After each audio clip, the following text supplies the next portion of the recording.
Welcome back class 10। आज हम chapter number 5 के जो बाकी के बचे हुए पैराग्राफ है उसको समझने जा रहे हैं। ठीक है, तो लास्ट वीडियो में हमने 2 पैराग्राफ समझे थे। तो उसमें हमने देखा था कि वर्गीस कुरियन ने दूध एकत्रीकरण की कई योजना शुरू करी थी, ऑपरेशन फ्लड। ठीक है, फिर उन्होंने भैंस के दूध में से गुणवत्ता युक्त पाउडर भी बनाया था।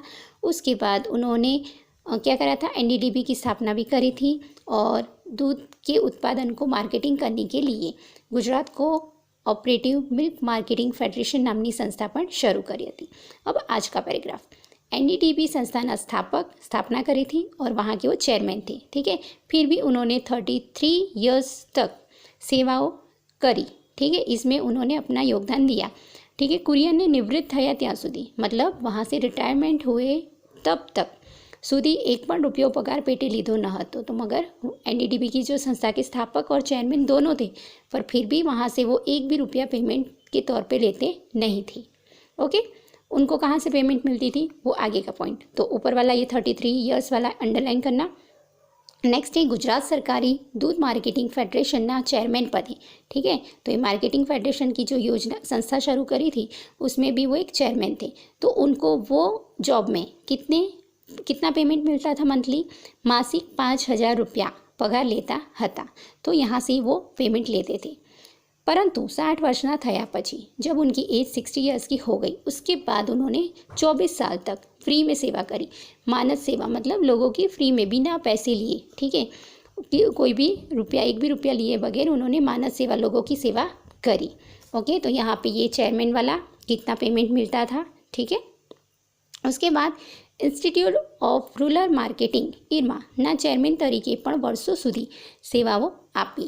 ओके, तो उन्होंने अलग अलग संस्था, अलग अलग योजना शुरू करी और उसमें अपना योगदान दिया हुआ है।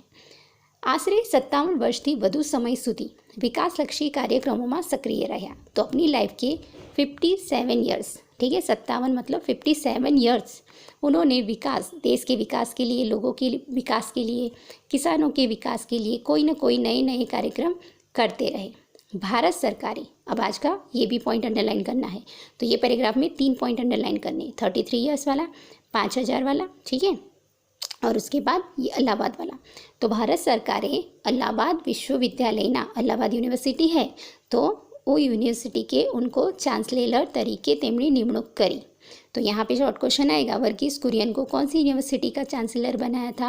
तो इलाहाबाद विश्वविद्यालय ना। ठीक है, चांसलर मतलब कुलपति, एक अधिपति होता है ना जो मेन होता है पूरी यूनिवर्सिटी का, तो उनको वो पोस्ट पे स्थापित करा, उनको वो पोस्ट दी। ठीक है, अब आज का आगे का पैराग्राफ, कुरियन અને અમૂલ સાથે જોડાયેલા ઘણા પ્રસંગો તેમની આત્મકથા મારું સ્વપ્નમાં નોંધાયા છે। तो ये भी पॉइंट मोस्ट एमपी है। तो वर्गीस कुरियन की आत्मकथा का नाम क्या है? मारू स्वप्न। તેમાંનો એક પ્રસંગ અનુકરણીય છે, આપણને યાદ આવી શકે, વારંવાર યાદ કરી શકીએ તેવો છે।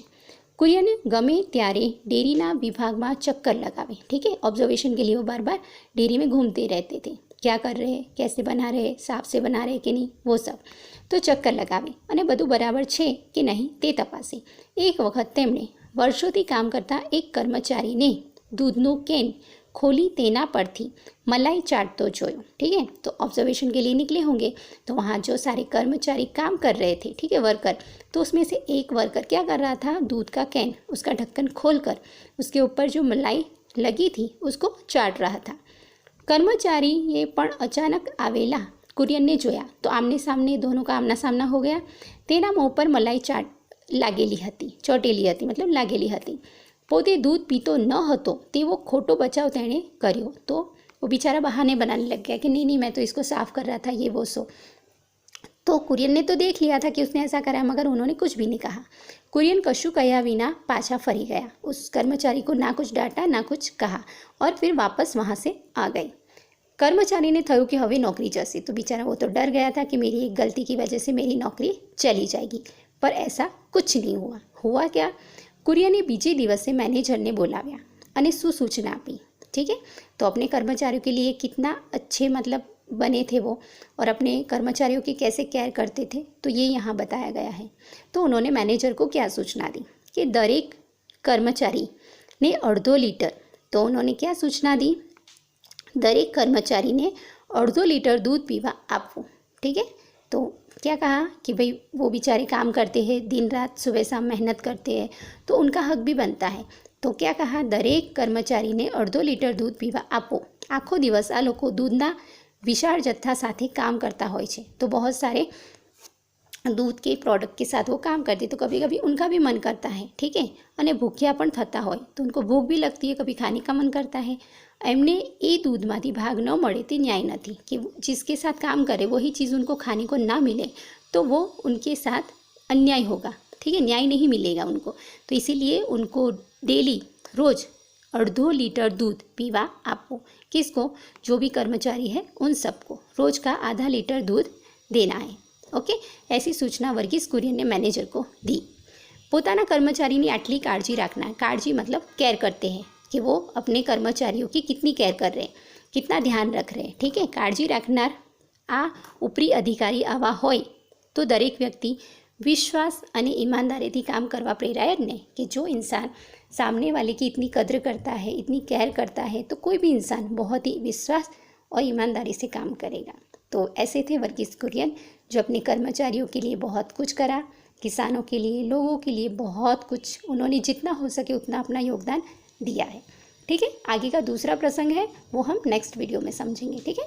Thank you.